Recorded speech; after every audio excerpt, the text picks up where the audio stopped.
Hello, and welcome to our webinar, Developing Your In-House Team Through Coaching and Mentoring. My name is Alexandra Perry. I am the Deputy Head of Legal here at LegalVision, and I'm joined today by Emmanuel Giuffre, our Head of Legal. Hi, everyone. A little bit of housekeeping before we begin. You'll receive a recording and the slides in your email after the webinar. We will have some time at the end for questions, so please feel free to submit your questions in the Q&A box. And we'd be really grateful if you could please complete the feedback survey after the webinar as well. At LegalVision, we help a number of in-house legal teams and HR teams with their business as usual legal needs. It works. We have a solution that works really well for high volume business as usual legal needs. If you're interested in learning more about that, please feel free to leave your contact details in the survey at the end of the webinar, and someone from our enterprise team will be in touch. Great. Well, over to me, Ali. Over to you. Yep. So, look, when I first started out in my legal career, this is quite a while ago now, I heard this particular line often, that lawyers don't make good people managers.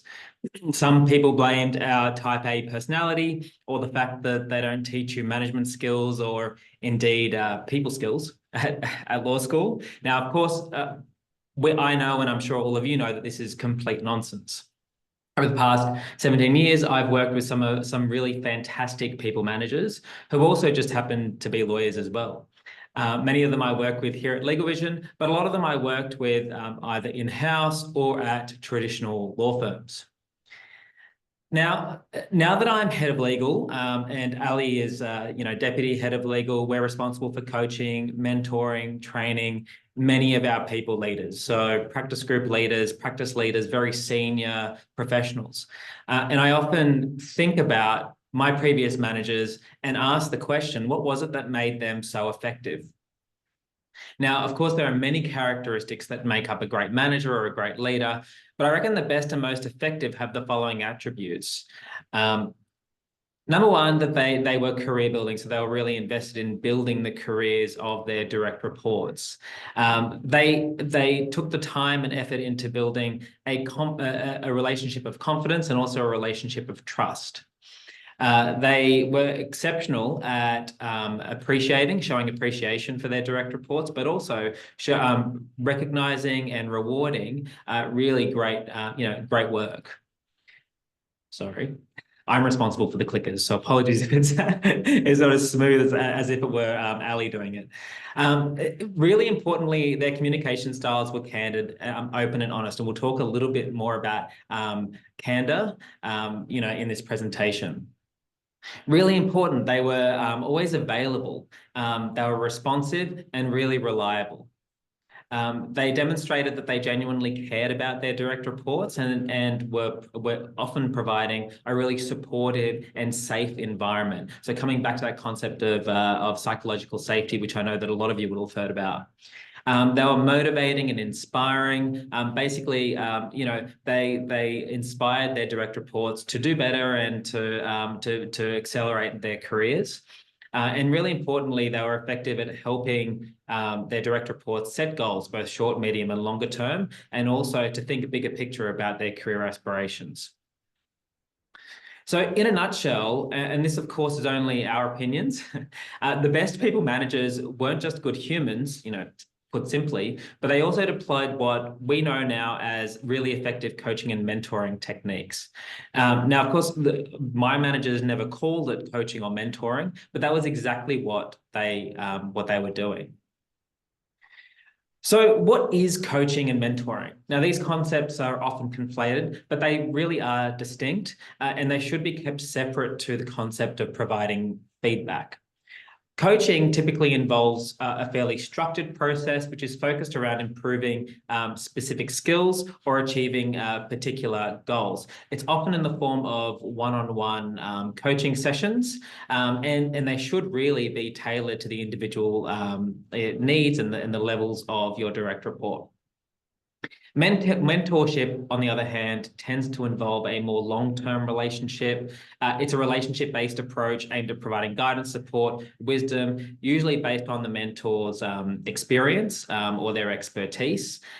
Interestingly, reverse mentorship has become very popular in recent times, particularly as businesses start deploying, more AI or tech, some really complex tech. So reverse mentorship is working. Also, as businesses are becoming more, I suppose, diverse. So that's just an interesting development there. But usually traditional mentorship is where you've got a more experienced person, usually a bit older, who is mentoring a more junior, less experienced person. And then, of course, there's feedback, which is the object is to provide in the moment evaluation, information, feedback in terms of positive or constructive to enable performance. So just very conscious of time, for today's presentation, we'll just be focusing on coaching. Now, one of the first things that I did when I became head of legal about 6 years ago was implement a formal coaching program across the board. So this is for all of the lawyers in our business. We now have about 150 lawyers across Australia, New Zealand, and the United Kingdom, and every single one of them will go through very structured coaching. And so this is usually in the form of monthly one-on-one check-ins. But it is specifically tailored for their individual level and their individual needs. And it's also, it's not necessarily hard and fast. It's really tailored to the type of coaching that the individual wants. And I must say, and Ali, I'm sure you'll attest to this, it really has proved incredibly effective at boosting engagement, boosting job satisfaction, boosting performance, and also really helped us in navigating some of those more sort of challenging performance-based, or behavior-based difficult conversations that managers always need to have with their direct reports. So today we'll be talking about the benefits of coaching for employees and employers. We'll be talking a little bit about how to implement a coaching program. We'll talk about why it's so important for in-house legal teams to consider coaching programs now. And Ali will be touching upon the reasons why coaching is would be such a valuable and impactful tool for in-house legal teams to implement now. And also we'll provide some tips on how to have really effective coaching conversations. Now, despite this webinar being focused on in-house legal teams, I know that there's a lot of you who are not lawyers or are not running in-house teams. This presentation will still be very valuable, hopefully, for you as well. Thanks, Annie. So we've touched on a few of the benefits already, especially the benefits of coaching that we've seen at LegalVision through our structured coaching program. For the employer, there's the obvious benefit of improving talent attraction and retention.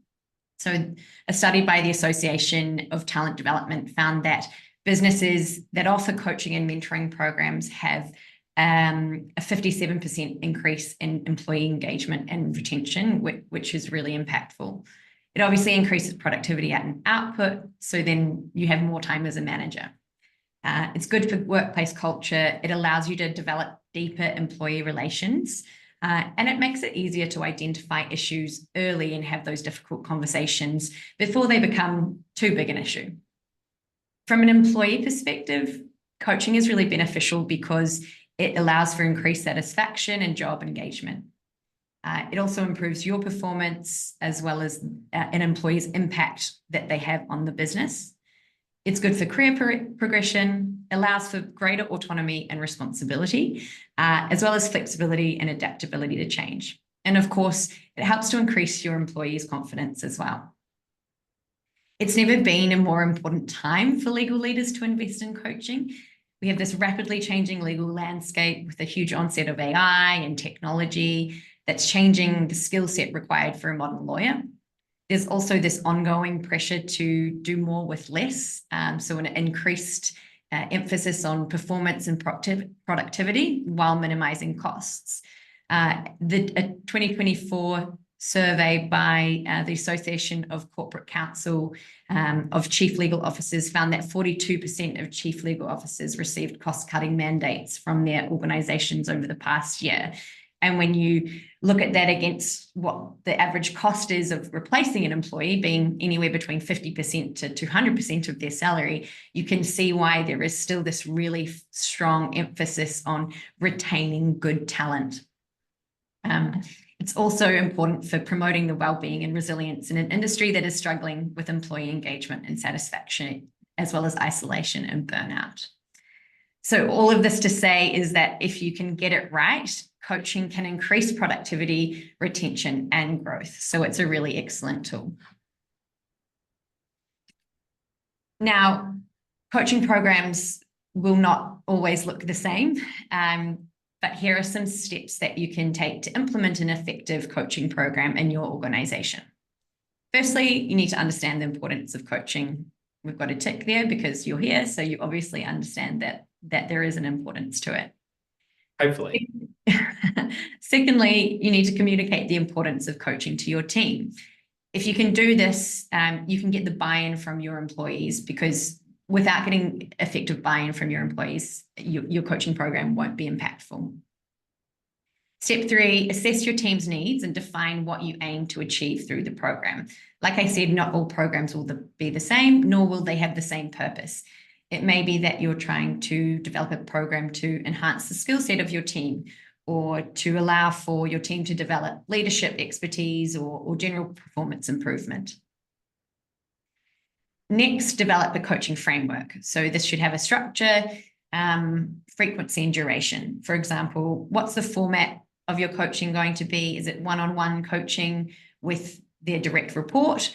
Is it group coaching sessions, or is it a mixture of the two?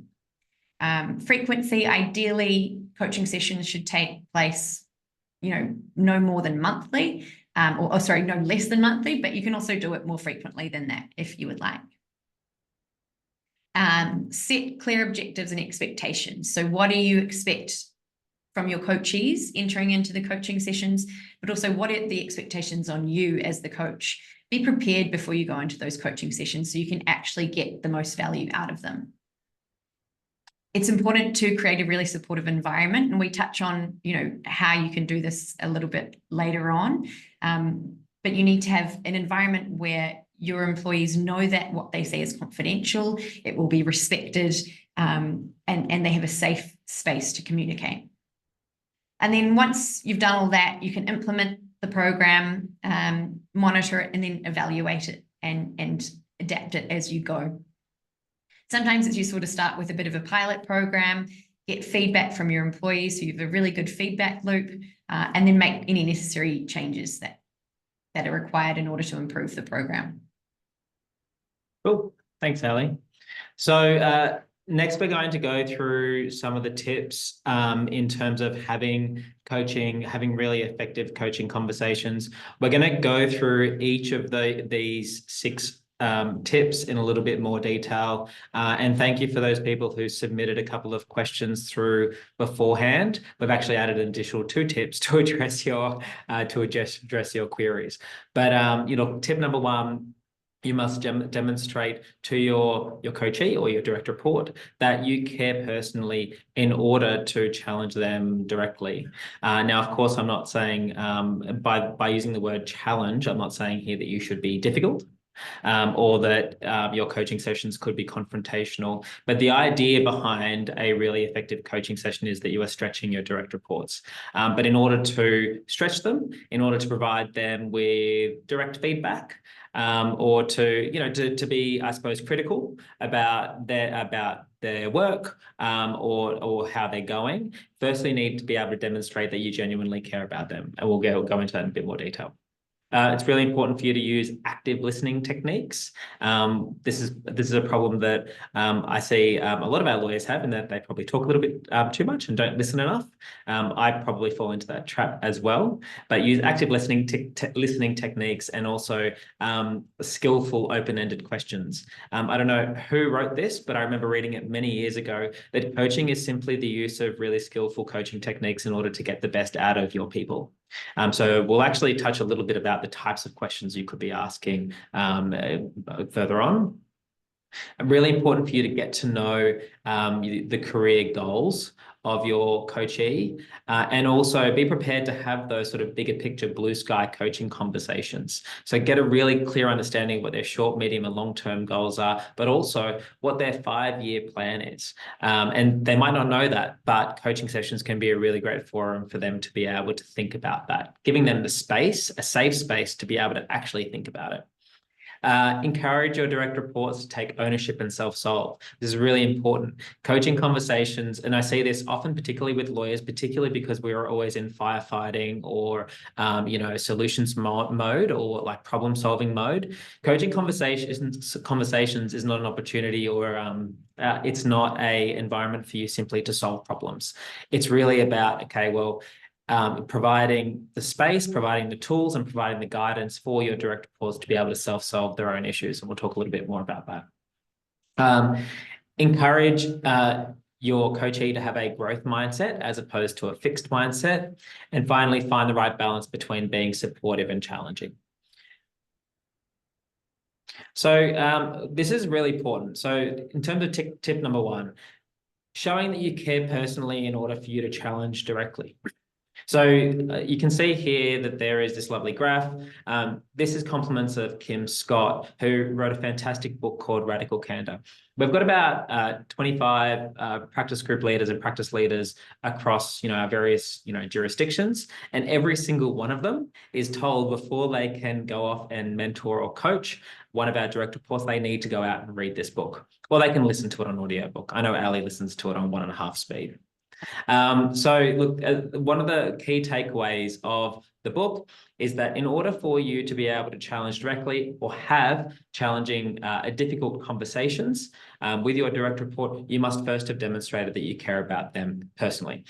If you challenge directly, but you haven't, for example, taking the time to build that deeper personal relationship with your direct report, then you may come across as a bit obnoxious or potentially aggressive. Conversely, if all you do is care personally, but you never really challenge directly, so you're never really pushing your direct report or giving them constructive feedback or maybe stretching them a little bit, taking them out of their comfort zone, then they might think that you're a little bit too empathetic, or in this case, as Kim Scott talks about it as ruinously empathetic, because you're kind of sabotaging the career development or professional growth of your direct report, or they might just see you as being a little bit insincere. Now, this framework is very often used in the context of giving feedback or giving more constructive feedback or having challenging conversations, but the principles certainly can be taken away and applied in the coaching context as well. So key takeaway, most effective coaches take the time to develop strong personal connections with their coachees and demonstrate they care personally. Now, when I mean developing personal relationships, I don't mean that your direct reports need to be your best friend. However, you need to have taken the time to understand them on a personal level, or show that at least that you care about them on a personal level, that you care about their career, and you have an understanding of of their career goals, and you've demonstrated that you care about their personal and professional development, and that you're willing to invest your time, energy, and resources into helping them achieve those goals.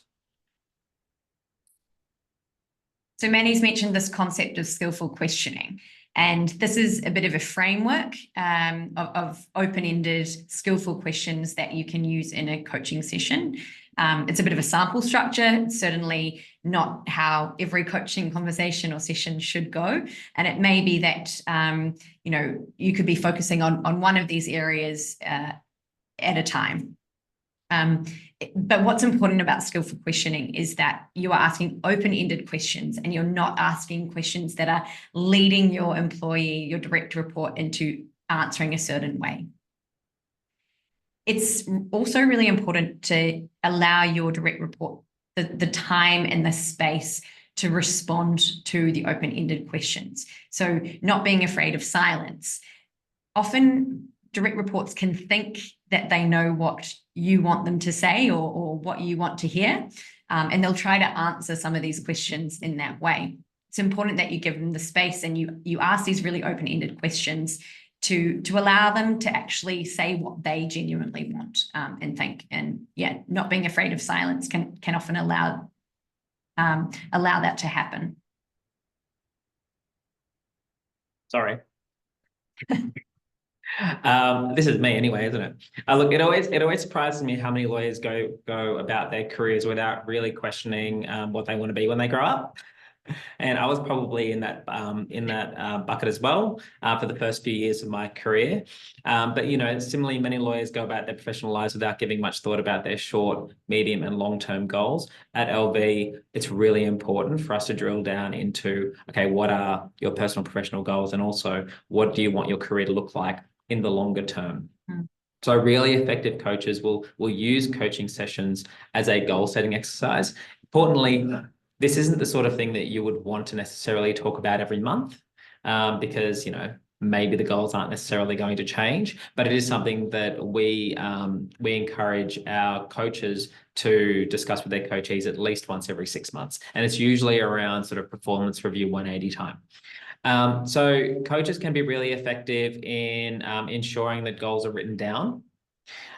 Coaches can also help guide the direct report in terms of setting goals to ensure that they are SMART, S-M-A-R-T, so specific, measurable, attainable, relevant, and time-bound.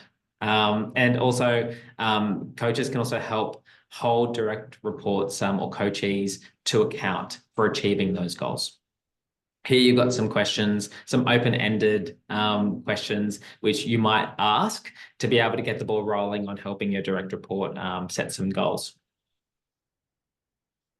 So this is an exercise actually Manny has done with me before. And I think as a manager, when you get someone a really effective direct report, you know, you want them to work with you forever. But the reality is that they have their own, you know, dreams and aspirations. And you want to put them in the position where they are being set up for success and you know, helping them to achieve those dreams and those career goals. It would be nice if they stayed with us forever, but the reality is they don't. So this exercise is one where you ask your direct report, your employee, you know, what are your 5 dream jobs, and get them to be really specific, write them down. And then under each of the jobs, write down what all the skills and qualifications are for those particular jobs, you know, soft skills, you know, academic skills. And then go through and highlight the skills that the employee thinks or feels like they either have, they are getting or could be achieving or attaining through their current job. And then what are the things that, what are the skills that they don't have and they're unlikely to achieve or attain in their current role. It firstly helps your employees identify the skills that they're actually obtaining in their current role, which is really important. And that helps with the, you know, increased satisfaction. Oh, I'm actually doing something to get myself to the next place by being here. So yeah, increases in satisfaction and engagement and often retention doing this exercise. And then if you identify the skill sets that are missing and that are not available in the current role, think about how you can actually help your direct report obtain those skills. Is it doing a Toastmasters course to get better public speaking skills? You know, is there some sort of finance course that they could do to understand business finance further? Have a think about that and work with your direct report to come up with a plan. Yeah. One of the things as well that you can do before this is go through like a values exercise. So what are the things that are really important to you? What are the things that you really value? And then you can sort of start workshopping, okay, well, what are the different roles or different businesses or, you know, all those things. It's really good to sort of frame, you know, get your direct report to start thinking bigger picture about those things. And then also coming back to them at least once a year, because these things do change. And if they don't change, it's great. It means that they know what they want. But like, it's very likely that you know, their answers to this activity will change. And this is also a goal setting exercise, but it is you know, tip 4, how you self-solve through grow. So how you encourage your direct reports to actually come up with their own pathway forward, their own goals and framework for those goals. The GROW framework is one that we use at LegalVision for coaching. So it's where you, again, asking really open-ended questions about what is the issue that you're trying to tackle? What is the goal that you're wanting to achieve? Is it whether it's a clear career goal, like a promotion or a job transition, or perhaps it's just obtaining a new skill? And then we look at what is the reality of the present situation. Is there a business need for this promotion or job transition? Do you have the skills for this job transition or promotion? And what is it that's stopping you from getting to this point in time? What are the things that you need to be doing in order to be achieving your goal? And then ask them, to set out some options that are available. And sometimes this is where, as a coachee, you need to come in with your input. So what have you seen people in similar situations do in terms of further education or training or networking? But it's also important to get your employees' perspective on this as well. And then ask, what is the preferred option in this case? And once your employee has come up with their preferred option, you can help them with the way forward. What are the next steps? What's the plan for achieving the goal, and what is it that they need from you as their manager to help support them? And running through this framework is really helpful. Again, making sure it's written down, really helpful for accountability and to ensure that your direct reports are taking some ownership over their career progression and pathway. Yeah. What I love most about the GROW framework is that it can help you when you're in the middle of a coaching session and your direct report might bring up a problem out of the blue and you hadn't really thought about it before, or you didn't realize that it was an issue. And so you can think, oh, okay, well, let's just think, in terms of approaching the conversation and handling it in a way where you're not jumping to conclusions or you're not trying to solve the problem yourself. You're sitting back and saying, okay, well, going through the framework, let's ask the question, what is the issue that we're trying to tackle, and get your direct report to articulate it. Think about it and then articulate it, and then you can sort of interrogate, okay, well, is that the problem or is it something else? And then you guide them through the process of the reality and the options and the way forward, so that they are solving the problem themselves and taking ownership over it. Remember, you don't need to have all of the answers or solutions. Your job is to provide a safe space and support your direct reports to allow them to realize their potential. So encouraging a growth mindset over a fixed mindset is really important in coaching situation. A fixed mindset is where you believe that abilities and talents are innate, fixed traits. And individuals with a fixed mindset tend to avoid challenges. They feel threatened by failure or feedback, and often take feedback really personally. In order to have really impactful coaching sessions, you need to encourage your coachee to have a growth mindset. And that is a mindset where you believe abilities and that can be developed through dedication, effort, and learning. I find that employees who have a growth mindset are always those that excel faster, and generally have a more positive attitude towards receiving feedback. So to use a growth mindset in coaching, it's important to explain the concept to your coachees, and explain the positive outcomes that can be obtained by having a growth mindset. For example, increased resilience, improved performance, an expanded view on opportunity. Encourage small, achievable, and emphasize progress over perfection. So encourage them to learn from each step along the way. Make sure that the feedback you're offering is constructive, so not overly harsh or insincere, but actually it's that challenging directly, but being really constructive in the way that you're offering feedback. And foster an environment that values learning, experimentation, and continuous improvement. It's a lot easier to have these growth mindset coaching conversations if you have a team or an environment that fosters learning and improvement all the time. So in terms of tip number 6, it's finding the right balance between being supportive and being challenging. So this support challenging matrix was developed by John Blakey and Ian Day in their conversation, Challenging Coaching.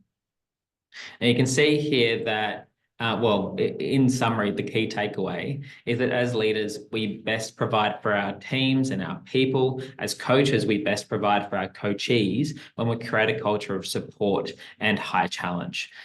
We can often encourage what they call here cozy club when we support without challenge.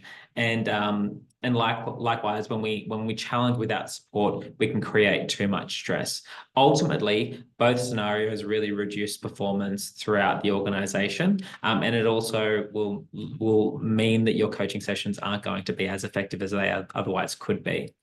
So look, I'm not going to go through all of these, just conscious of time. You will be getting these slides as well, so you can have a look at it. But it's really important for you to be really reflective about your own coaching and your own leadership style. Are you a little bit too supportive and therefore, your direct reports are sort of sitting in that cozy club? Or maybe are you not supportive enough and you're a little bit too challenging and all your direct reports are stressed all the time? If so, there are some tips there that you can do to increase both so that you are maintaining the right balance. So this is a bonus tip based on one of the questions that we received.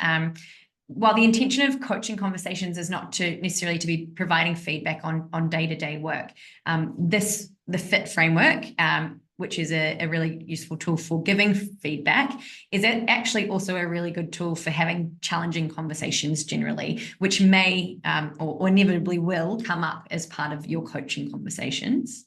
So it's looking at things, keeping things really factual, which means that you're not getting personal. So thinking, what are the facts to the situation? What have you done? Or, what's your direct report done well, or maybe could have done better? And then what is the impact of that? So clearly articulating the impact of the behavior and action can be helpful for your direct report to see how the action, the fact, positive or negative, has impacted a situation.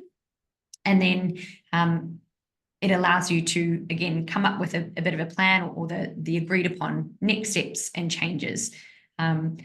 So I guess the important thing with giving feedback in this model is not to jump to conclusions.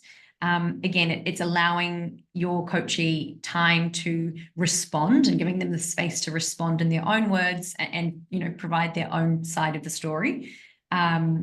And give them that opportunity to respond before you move forward to the traction, to the way forward. And like I said, it's a great way to give positive feedback as well.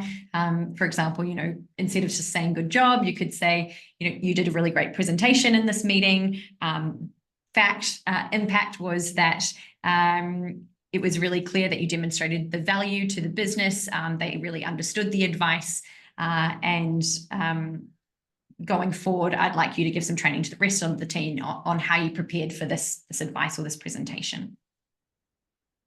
Yeah, nice. The one thing I really, again, you can see here, we really like frameworks to help guide conversations. Look, this is really just a training tool that we use for our people managers so that they feel like they've got the resources to be able to have difficult conversations. One of the things that we could almost do an entire session on giving feedback, but other tips as well include making sure that when you are giving feedback, that you're not doing it in a public place. You're always doing it in private.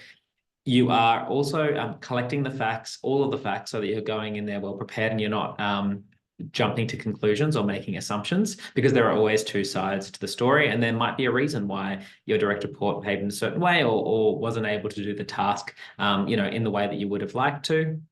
And also really important that you focus on not personal attributes or personal factors, but you're always really focusing on the behavior. So it's not the person, but the behavior or the act or omission. Very quickly, another question came through before the presentation around what are the different types of resources that we use, that we give to coaches. So you can see here on the left, we have a monthly coaching template. This is for our lawyers, but it's a good idea for you to sort of develop your own based on, okay, what do you want to achieve out of the coaching session and what do your coaches want to get out of them?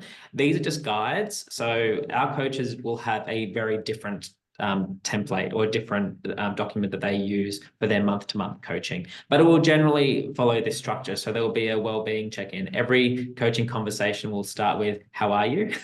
How are you going? They will always reflect back on, okay, well, how did you go on your goals or what you wanted to achieve last month, and then look into the future. Okay, well, what do you want to achieve over the next month or two? Always going to highlights and lowlights. It's really important to self-reflect on the work that our direct reports are doing. And then there's always space for anything else that the direct report would like to raise. You can see here the template 2. This is something that we do every 6 months. So this aligns with our performance reviews or 180 framework. We use Culture Amp. It's a really effective tool, but sitting beneath Culture Amp is a really detailed performance a sort of expectations framework. So it took us months to develop it. LegalVision is a very different type of law firm. It's not your traditional law firm where all of our lawyers just need to bill 6 or 7 hours a day and therefore tick they've done a good job.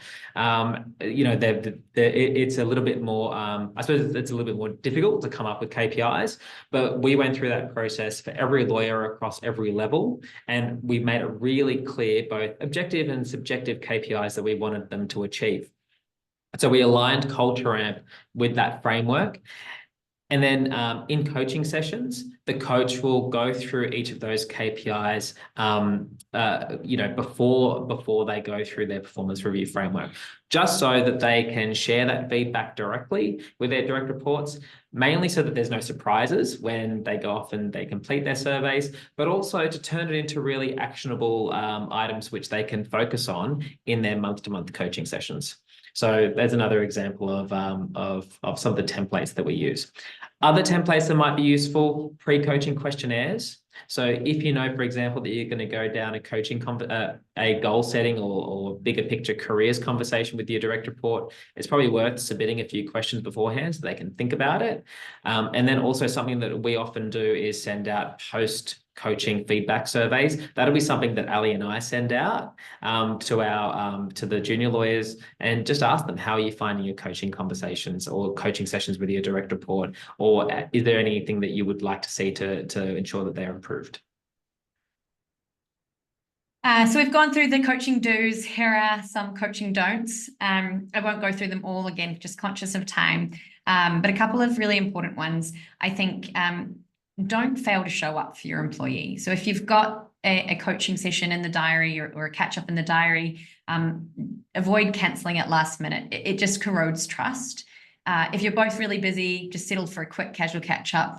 It's often better than nothing. Don't talk more than the coachee. Obviously, coaching isn't about you, it's about them. So again, don't be afraid to have silences and ask those open-ended questions to give them the space and time to respond openly and honestly. Really important to take notes and make sure you've got a record of the conversation so you don't forget what was said in previous coaching sessions. And it's also really important to come prepared. And then finally, don't overthink your approach. Just relax and enjoy the process. It'll make it more comfortable for you and your direct report. So that's the end of the substantive part of our webinar today. We will obviously answer some questions in a few minutes. This is our General Counsel Toolkit, which is a really helpful toolkit for General Counsel. This is free to download, so please feel free to scan the QR code and download. Our next webinar is on managing disputes, strategies for in-house counsel. That will be on Thursday, the 8th of August at 11 o'clock. And you can register at that link. And this I'm sorry, Ali. I'm doing this one. Ali mentioned previously that we work with a number of in-house legal teams, and big and small of various shapes and sizes. And one of the really effective products or solutions that we offer is actually for HR teams, HR professionals. So in this in our HR and employment advisory service, we're able to provide your HR team and also your in-house legal team with all of your business as usual employment law needs. So ranging from compliance, audits, on-demand consultations with our employment lawyers, assistance with all of your employment documentation, so employment agreements, contractor agreements, all of your workplace policies. We can also support you with, your employment disputes from, just initial grievances. So assisting you in communicating with your employees if they do have a grievance, all the way through to conciliation, mediation, and alternative dispute resolutions. So it's a fantastic service, and it's something that we're working with a lot of businesses on. It's on a month-to-month basis. And if you're interested in learning more, please reach out. We'd love to have a conversation with you about it. Cool. And yeah, feel free to submit any of your questions. We've got a couple here. First one is from Bernard. So Bernard asked, should a coach be the manager or the coachee? Should a coach be the manager of the coachee or rather not? And it's a good question. So at LegalVision, all of our coaches are the managers of the coachee. We find that it really effective because it's usually the manager that is working closest with the direct report, and therefore we'll be able to understand. We'll also be able to identify any areas where the coachee needs to work on. Of course, it's not necessary. It doesn't necessarily need to be the case that the coach needs to be the manager. There are some really effective coaching relationships where the coach doesn't even work in the same organization. And so there's lots of professional coaches and coaching organizations out there, and they also work really effectively. It's really important to come back to, I suppose, like, what is the purpose of coaching? And I suppose it is to try and get the best out of the direct report. And so long as the coach is experienced, or at least has good intentions, and is really putting in the effort in preparing for those coaching conversations, I suppose it doesn't really matter what their role is. Yeah. Hopefully that answers that question. Have you both, Catherine asked, have you both completed some coaching training? If so, what and where did you study? Yes, we had, so LegalVision actually had a professional organization come in and provide us with coaching. And so this was quite a while ago. And so that was training that we offered to all of our teams. Catherine, happy to share some information with you as well if you would like that offline. But there's lots of different organizations that do provide coaching, training and resources for new managers and also for experienced managers that can be really effective. Manny can probably also send you his reading list, because he has an extensive reading list that I'm getting through slowly. Great, thanks. We'll just maybe wait a little bit longer for any other questions that might come up, but it looks like we're almost out of time anyway.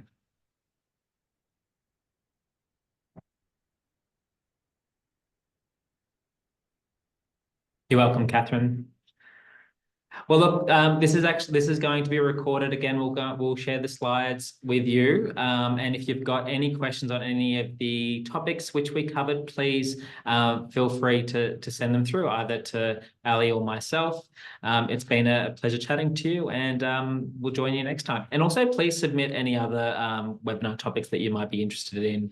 We want to make sure that these are useful and that you find them enjoyable. So thank you. Thanks, everyone.